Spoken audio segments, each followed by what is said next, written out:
எபிசோடோட தொடக்கத்துல நம்ம பார்க்குறவே யாங்க பார்க்குறோம். யாங் வந்து மத்த 3 பேர் ஃப்ரெண்ட்ஸோட கம்பேர் பண்ணும்போது, மேக்கப் வந்து கம்மியா தான் போடுறா. அது யாராவது கண்டுபிடிச்சீங்கன்னா, நீங்க நல்லா உத்து பார்த்தீங்கன்னா தெரியும். மத்தவங்களோட வந்து மேக்கப் வந்து குறைச்சிட்டு கொஞ்சம் நேச்சுரலா இருக்கக்கூடிய ஒரு பொண்ணு. இதுக்கு காரணமே என்னன்னா, அவங்க அம்மா வந்துட்டு ஒரு ஸ்ட்ரிக்ட்டான பிரின்சிபலா இருந்தாங்க. இந்த மாரி ஸ்கூல்ல வந்துட்டு மேக்கப்லாம் போட்டு போறது வந்து அவங்களுக்கு பிடிக்காது. அதனால ஸ்ட்ரிக்ட்டா அத வந்து எல்லாத்துக்கும் இம்ப்ளிமெண்ட் பண்ணுவாங்க. மேக்கப் போட்டு பொய்யா நம்ம வந்துட்டு முகம் ஜாவனையெல்லாம் காட்டிட்டு, திரும்பி வந்துட்டு அது மூலியமா வந்துட்டு அன்பெல்லாம் வந்துட்டு வாங்குறது வந்து நீடிக்காது. நம்ம உண்மையா தான் இருக்கணும். உண்மையான முகத்தோட தான் இருக்கணும் அப்படின்ற மாரி அவங்க அம்மா சொல்லுவாங்க. அதனால இவ சின்ன வயசுலேருந்தே அந்த மாரி பிராக்டிஸ் பண்ணிட்டாங்க அவங்க அம்மா. இவளுக்கு அதே ஸ்கூல்ல வந்துட்டு ஒரு பையனோட வந்துட்டு லவ் வரும். அதனால அந்த பையன வந்துட்டு ஸ்கூல விட்டே அனுப்பியிருப்பாங்க அவங்க அம்மா. இந்த மாரி இன்சிடென்ட்லாம் அவளுக்கு வந்து பயங்கரமா மனச காயப்படுத்தியிருக்கு. இப்ப காலேஜ் வந்ததுக்கப்புறமா அதே சோகத்துல தான் இருக்கா. மேக்கப்லாம் போட முடியலையே அப்படின்ற ஒரு விரக்தியில இருக்கா. இப்போ ஒரு பேச்சு போட்டி இது வந்து காலேஜ்ல சொல்றாங்க. டிபேட் மாரி. இந்த மாரி மேக்கப் போட்டு வர்றது வந்து நல்லதா? இல்ல மேக்கப் போடாம வர்றது நல்லதான்ட்டு. இவளுக்கு மேக்கப் வந்து பிடிக்காத ஒரு ஆளா இருந்தாலும் வந்துட்டு மேக்கப் பிடிக்குன்ற ஒரு ஆளுங்களோட உட்காந்து வந்து பேசுற ஒரு இடத்துக்கு போயிட்டா. என்னென்ன பேசலாம்னு சொல்லிட்டு ஃப்ரெண்ட்ஸ்ட்ட கேட்கும்போது, ஃப்ரெண்ட்ஸே வந்துட்டு நம்மளே ஒரு டிபேட் மாரி நடத்தலாம் அப்படின்னு சொல்லிட்டு, யாங்க வந்துட்டு அவனோட ஃப்ரெண்ட்ஸ் எல்லாம் கூட்டு வந்து உட்கார வைக்கிறா. இப்படி இவங்க வந்து டிபேட் நடத்தும்போதுட்டு யாங் வந்து சொல்லி தர மாரி லியோ சொல்லி தரா. அதெல்லாம் கேட்கும்போது யாங்குக்கு வந்துட்டு பயங்கரமா வந்து கஷ்டமாவுது. இதெல்லாம் வந்துட்டு அவங்க வந்துட்டு ஒண்ணுக்குள்ள டிஸ்கஸ் பண்ணிக்கிறாங்க அப்படின்றத பார்க்க இவளுக்கு வந்து லியோ மேல ஒரு கிரஷ் வருது.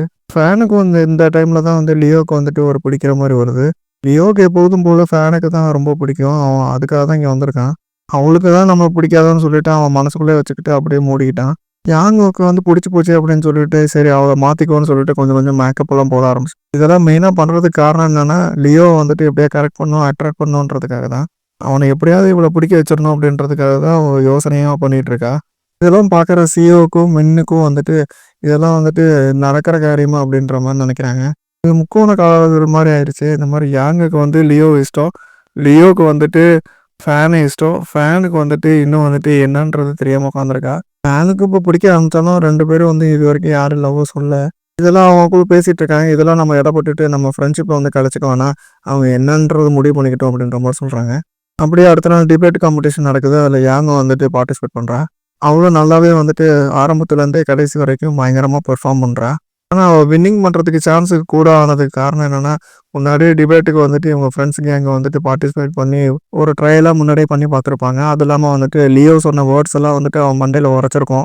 அதெல்லாம் அவ பேச போய் தான் இந்த மாரி ஆச்சு. அவன் சொன்ன டயலாக்க தான் திரும்பி இவ இங்க சொல்லியிருப்பா. அதுக்கப்புறம் ஜெயிச்சு பிரைஸ் எல்லாம் வாங்கி ஃப்ரெண்ட்ஸ் கூட பயங்கரமா ஜாலியா இருப்பா. லியோ கிட்டயும் தேங்க்ஸ் சொல்லிருவா. ரூமுக்கு போய் பயங்கரமா மெசேஜ் அனுப்பிட்டு இருப்பா தேங்க்ஸ் சொல்லி. "உன்னால தான் நான் ஜெயிச்சேன். நீ சொல்லிக் குடுத்த டயலாக்லாம் சொன்னதுக்கப்புறம் தான் நான் ஜெயிச்சேன்" அப்படின்ற மாரி மெசேஜ் அனுப்புவா. சொன்ன வார்த்தையெல்லாம் என் மனசுல நல்லா பதிஞ்சிருச்சு. அதுதான் நான் சொன்னேன் அப்படின்றா.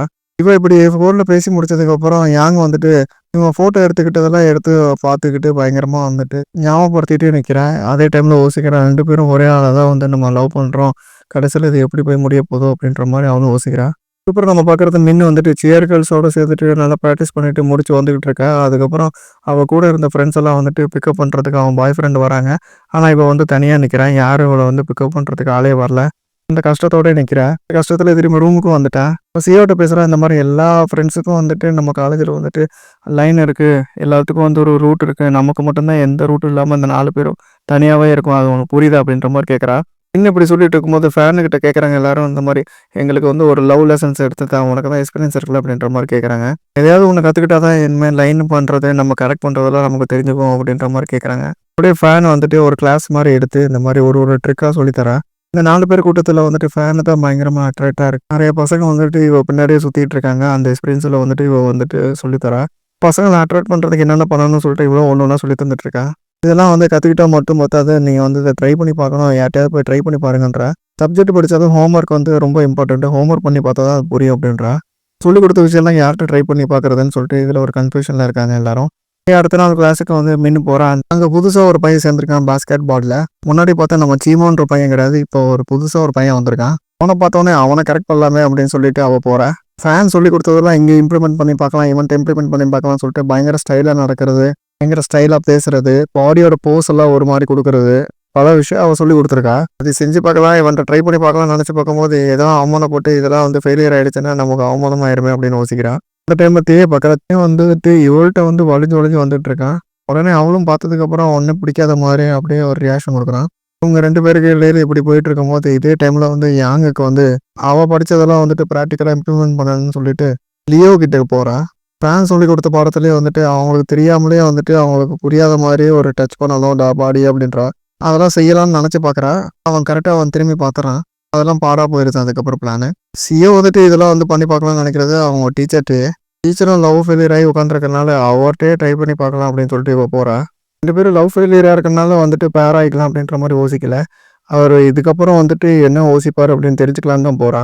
இவ போய் பார்க்கும்போது சார் மேல ஒரு அட்ராக்ஷன் வருது. ஆனா சாருக்கு இவ மேல சுத்தமா இன்ட்ரெஸ்ட் ஒண்ணும் கிடையாது. இவ வேற மோட்டிவ்ல வரனால இஷ்டத்துக்கு அவ பாட்டுக்கு அவ சொல்லிக் குடுத்ததெல்லாம் வந்து இம்ப்ளிமெண்ட் பண்றா. "என்னாச்சு உனக்கு உடம்பு எதுவும் சரியில்லையா?" அப்படின்னு சொல்லிட்டு டீச்சர வந்துட்டு சந்தேகமா கேட்கறாங்க. "கை கால்லாம் ஒழுங்கா வச்சுட்டு நிக்க மாட்டேங்கிறியே! என்னதான் நெனச்சு பண்ணிட்டு இருக்க?" அப்படின்ற மாரி டீச்சர் கேட்கறாரு. சாருக்கு இவ இப்படி நடந்துக்கிறது புதுசா இருக்கு. அதனால புரியாமலே பார்க்குறாரு. திரும்பவும் நம்ம ஃபேன பார்க்கும்போது, ஃபேன் வந்துட்டு இதெல்லாம் வந்து பண்ணி பார்க்குறது லியோட்ட தான் பண்ணி பார்க்குறா. அவளும் வந்துட்டு "என்னதான் நீ பண்ற? என்ன புதுசா இருக்கு?" அப்படின்ற மாரி கேட்குறான். "ஏதாவது பிரச்சனை ஆயி போச்சா? என்ன நடக்குது?" அப்படின்னு கேட்குறான். இவங்க அட்டென்ஷன வந்து கிராப் பண்ணணும்னு சொல்லிட்டு நெறைய வந்து பண்றாங்க. அதெல்லாம் வந்துட்டு பாழா போய் பயங்கரமா வந்துட்டு ஃபெயிலியர் ஆயி நேரா வந்து ரூமுக்கு வராங்க. அப்படியே மின்னு வந்துட்டு அவன் வந்து கரெக்ட் பண்ணணும்னு நெனைக்கிற ஒரு பையன்ட்ட வந்து என்னென்ன சொல்லணுமோ அத வந்து தேட்ட வந்து சொல்லி பிராக்டிஸ் பண்ணி பார்க்குறான்.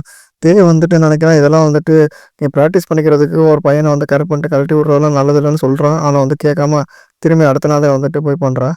ஒரு ரெஸ்டாரண்ட்ல வந்துட்டு டேட்டிங்க்காக கூட்டு வந்திருக்கா. அதுல வந்துட்டு தேயும் அங்க வேல பார்க்குறான். ஆனா அந்த டேட் வந்துட்டு ஒர்க் அவுட் ஆவல. 2 பேரும் வந்துட்டு பிரேக்கப் ஆகுறாங்க. அதனால அவளும் பயங்கரமா அப்செட் ஆகுறா. அடுத்த நாளே காலேஜுக்கு வந்துட்டு இதெல்லாம் மறந்துட்டு சியர் லீடிங்க்கு வந்துட்டு நேரா பிராக்டிஸ் பண்றதுக்கு போறா, பெர்ஃபார்ம் பண்றதுக்கு. பெர்ஃபார்மன்ஸ் முடியறதுக்குள்ளார வந்துட்டு பயங்கர ஒரு பெர்ஃபார்மன்ஸ் முடியிற டைம்லயே சர்ப்ரைஸ் இவளுக்கு வந்து காத்துட்டு இருந்திருக்கு. அது வேற ஒண்ணும் இல்ல. தே வந்து நேரா வந்துட்டு எல்லாரும் முன்னாடியும் வந்து ப்ரொபோஸ் பண்ணுவான். இப்படி ப்ரொபோஸ் பண்ணுவான்னு தெரியாதனால வந்துட்டு அவளுக்கும் வந்து பெரிய ஏமாற்றமா இருக்கும். இவளுக்கு வந்துட்டு என்னதான் இருந்தாலும் லவ் ஃபீலிங் வந்து இப்போ வரைக்கும் வரல அப்படின்ற மாரி நெனச்சிட்டு இருக்கா. ஆனா வந்துட்டு இது இவனுக்கு முன்னாடியே வந்துட்டு நம்ம இன்னொருத்தன்ட்ட டேட்டிங் பண்ணியிருந்தோமே, அப்பதான் வந்துட்டு ரொம்ப சங்கடப்பட்டோமே, இவளுக்கு இந்த மாரி நெனப்பு இருக்குன்றது தெரியாம போச்சே அப்படின்னு நெனச்சுட்டு சரின்னு லவ் ப்ரப்போஸ் பண்ணுவா. என்னதான் ஆரம்பத்துல 2 பேரும் வந்து பயங்கரமா சண்டை போட்டுட்டு முட்டிக்கிட்டு இருந்தாலும், அந்த சண்டை போடுறதுக்கு அப்புறம் வந்துட்டு இவனுக்கு வந்து ஸ்பெஷலா ஃபீலிங் வந்திருக்கு. அதெல்லாம் உண்மையான்னு தெரிஞ்சுக்கிட்டு, அது உண்மைன்னு தெரிஞ்சதுக்கு அப்புறம் தான் ப்ரப்போசல் வரைக்கும் வந்திருக்கான். இதெல்லாம் வந்து புரிஞ்சுக்கிட்டா அவளும் அவ சைடு. இதெல்லாம் அவளும் திருப்பி புரிஞ்சுக்கிட்டதுக்கப்புறம், சரி இந்த ப்ரொபோசல் வந்து உண்மையான ப்ரொபோசலு. அதனால இத அக்செப்ட் பண்ணுவோம்னு சொல்லிட்டு அவளும் அக்செப்ட் பண்ணிக்கிட்டா. எல்லாரும் முன்னாடியும் வந்துட்டு சூப்பரான ப்ரொபோசல் நடந்துருச்சு. பாய் ஃப்ரெண்ட் கூட இல்லைன்ற ஒரு மின்னோட ஒரு சோகம் வந்துட்டு இதோட முடிஞ்சு போச்சு. இத பார்க்குற அவன் ஃப்ரெண்ட்ஸுக்கும் வந்துட்டு பயங்கர சந்தோஷமா இருந்தது. திரும்பவும் நம்ம வந்து ஒரு செமஸ்டர் பிரேக் வந்து பார்க்குறோம். திரும்ப இந்த லீவுனால வந்துட்டு எல்லாரும் வந்துட்டு ஃப்ரெண்ட்ஸ் வந்துட்டு அவங்கவங்க வீட்டுக்கு போயிடுறாங்க ஃபேன தவிர. ஃபேன் வந்து ஒத்தையா வந்துட்டு அவங்க ஹாஸ்டல்ல வந்து தங்கியிருக்கா.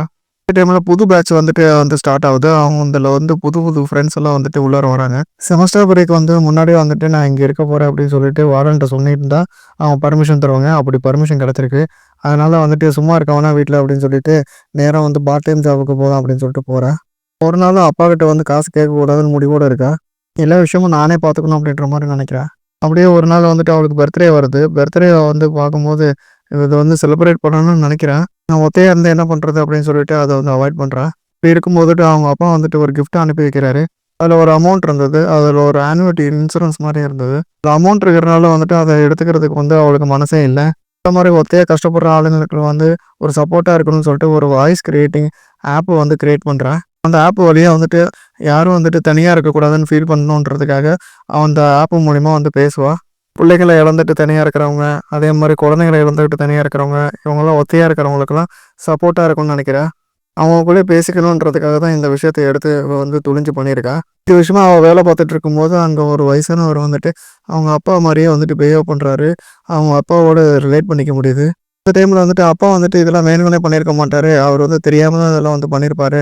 இருந்தாலும் நம்மள வந்துட்டு பாசமா தான் இன்னும் நினைக்கிறாருன்றத கொஞ்சம் மனசுல வந்து தோண ஆரம்பிக்குது. அதனால வந்து நேரா ஆஃபீஸ்ல போய் பார்க்குறா. ஆஃபீஸ்ல வந்துட்டு அவங்க அப்பா வந்துட்டு பயங்கர பிஸியா இருக்கறனால பார்க்கவே முடியல. அதுக்கப்புறம் திரும்பி வந்துட்டு ஹாஸ்டலுக்கு வந்துடுறா. திரும்பி வந்ததுக்கப்புறம் தான் புரியுது வந்து திரும்பி இவள பார்க்கறதுக்காக அவரு வந்துட்டு வெளிய வெயிட் பண்ணிட்டு இருக்காருன்னு. திரும்பி அவங்க அப்பாவ பார்க்க போறா. அப்பாவ பார்த்தோனே உடனே ஃபர்ஸ்ட் எடுத்தோனே அவ வந்து சாரி தான் கேட்கிறா. என் ஒய்ஃப வந்து நீ தாக்குனத வந்துட்டு நான் குத்தமா நெனச்சேன். ஆனா அந்த மொமெண்ட்லயே வந்துட்டு நான் அது தப்புன்னு நான் உணர்ந்துட்டேன். உன்ன இழந்துட்டு ரொம்ப கஷ்டப்படுறேன். நான் வந்துட்டு உன்ன வந்துட்டு பிரியாம முடியாம கஷ்டப்படுறேன் அப்படின்னு சொல்லிட்டு அழுவுறாரு. அத கேட்கும்போதும், பார்க்கும்போதும் அவளுக்கு பயங்கர கஷ்டமா இருக்கு. பரவால்ல விடுங்க. இதுக்கப்புறம் நான் புரிஞ்சுக்கிட்டேன் அப்படின்ற மாரி சொல்றா. அவன் தம்பிக்காவது நீங்க எப்பொழுதுமே கூட இருக்கணும் அப்படின்ற மாரி அந்த குழந்தைக்காக பேசுறா. என்ன விட உங்க பாசம் வந்து அந்த குழந்தைக்கு தான் தேவைப்படும் அப்படின்றா. அவன் வளர வளர நல்ல ஒரு மெமரீஸ்லாம் வந்து அப்பாவோட இருக்கணும் அப்படின்ற மாரி சொல்றேன். பர்த்டேக்கு ப்ரெசென்ட் பண்ண அமௌண்ட்ட வந்துட்டு நீ எடுத்துக்கல, இக்னோர் பண்ணிட்ட அப்படின்ற மாரி ஞாபகப்படுத்துறாரு. இது நான் வந்து என் பர்சனலா தான் கிஃப்ட்டா குடுத்துருக்கேன். உன் ஃப்யூச்சருக்காக குடுத்துருக்கேன் அப்படின்னு சொல்லி புரிய வைக்கிறாரு. இத பத்தி யார்ட்டயும் நீ சொல்ல வேணாம். இப்ப இருக்கிற ஒய்ஃப்ட்டயோ, இல்ல உங்க அம்மாட்டயோ யார்ட்டயும் சொல்ல வேணாம் அப்படின்றாரு. இது நான் உனக்காக தான் பண்ணியிருக்கேன். நான் அப்பான்ற ஒரு ஸ்தானத்துல கிரெடிட் எடுத்துக்கலாம்னு சொல்லி பண்ணல. அதுவும் இல்லாம அம்மாக்காக பண்ணல. இது உனக்காக தான் பண்ணியிருக்கேன் அப்படின்றாரு. என் குழந்தைக்காக நான் குடுக்குற விஷயம் அப்படின்றாரு. மேல கோவத்துல வந்துட்டு அது வேணான்னு வந்து ஒதுக்கிறாத. ஏன்னா உன் ஃப்யூச்சர் எனக்கு முக்கியம் அப்படின்றாரு. என்னதான் உனக்கு கோவம் இருந்தாலும், நீயும் நானும் அப்பா பொண்ணுன்றது தான் உண்மை அப்படின்றாரு. அவன் அப்பா இல்லன்னு யாராலயும் சொல்ல முடியாதுன்னு சொல்லிட்டு பயங்கர எமோஷனலா பேசுறாரு. அந்த ஒரு டைம்ல வந்துட்டு ஏற்கனவே கோவமா இருந்த அவ வந்துட்டு அப்பாவ பார்க்கலான்னு போனால்ல.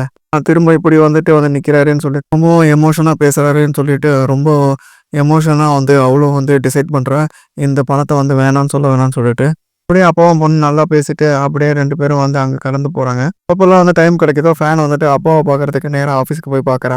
அப்பாவ பார்க்க போகும்போதெல்லாம் சின்ன சின்ன கிஃப்ட் வாங்கிட்டு போறா. ஃபேவரட் ஜூஸோ இல்ல வேற ஏதோ ஒரு கிஃப்ட்டோ வாங்கிட்டு போறா. சின்ன சின்ன கிஃப்ட்டா. அப்படியே இந்த கதை தொடங்குறதுக்கு முன்னாடி இந்த மாரி அப்பா மேல பயங்கர கோவமா இருந்துட்டு, அப்பாவ அசிங்கப்படுத்தணுன்ற மாரிலாம் நெனச்சிட்டு இருந்தவ, அப்படியே மாறி போய் இப்ப அப்பாவோட அஃபெக்ஷனேட்டா இருக்கா. இப்ப அப்பாவுக்கும் புடிச்ச ஒரு பொண்ணாவும் மாறிட்டா. 2 பேரோட வாழ்க்கையும் வந்துட்டு வேற வேறையா ஆயி போனனால வந்துட்டு 2 பேரும் பிரிஞ்சு இருக்கிறதும் நல்லதுன்னு சொல்லிட்டு 2 பேரும் வந்து பொதுவா வந்து டிசைட் பண்ணிக்கிறாங்க. அதனால அப்பாவ வந்து தப்பா எடுத்துக்க வேணாம்னு சொல்லிட்டு, அப்பா நல்லபடியா நம்மள வந்து நடத்துறாரு அப்படின்றத புரிஞ்சுக்கிறா. இது தானா புரியாம திரும்பி வந்துட்டு அவங்க அப்பா வந்து நேரா வந்து பேசும்போது புரிஞ்சுக்கிட்டோம் அப்படின்றத நெனைக்கிறேன். அப்பா வந்து இறங்கி வந்து பேசினாரு. ரொம்ப வந்துட்டு இரக்கமா பேசினாரு. ஆட்டிட்யூட வந்துட்டு காட்டாம நல்லா வந்து பேசினாருன்றத புரிஞ்சுக்கிறா. அப்பாவும் வந்துட்டு பொண்ணு வந்துட்டு அவங்க செகண்ட் ஒய்ஃப் முன்னாடி வந்துட்டு பார்த்துக்க முடியாதுன்னு தெரிஞ்சுட்டு, எப்படியும் சப்போர்ட் பண்ணணும்னு நெனைக்கிறாரு. புதுசா ஒய்ஃப் வந்துட்டாங்க. புதுசா குழந்தை வந்துருச்சுன்னு சொல்லிட்டு, பழச வந்துட்டு மறக்காம, புதுசா வந்து அந்த லைஃப வந்துட்டு எடுத்துட்டே போகாம, பழைய வந்துட்டு மனசுல வச்சுக்கிட்டு 2 பேரையும் வந்துட்டு பார்த்துக்கணும். அவங்க குழந்தைய வந்துட்டு குழந்தை இல்லன்னு வந்து பொண்ண வந்து ஆவாதுன்ற மாரி போக்கூடாதுன்னு நெனைக்கிறாரு. 2 பேரோட ஈகோவும் தூக்கி போட்டுட்டு 2 பேரும் இப்ப சேர்ந்துட்டாங்க. இனி நெறைய விஷயம், நல்ல விஷயம் வந்து இதுல வந்து பார்க்க போறோம். பார்க்கறதுக்கு நம்ம ஆவலா வந்துட்டு அடுத்த எபிசோட்ல பார்க்கலாம். அதுவரைக்கும் சப்ஸ்கிரைப் பண்ணி, ஷேர் பண்ணி, லைக் பண்ணி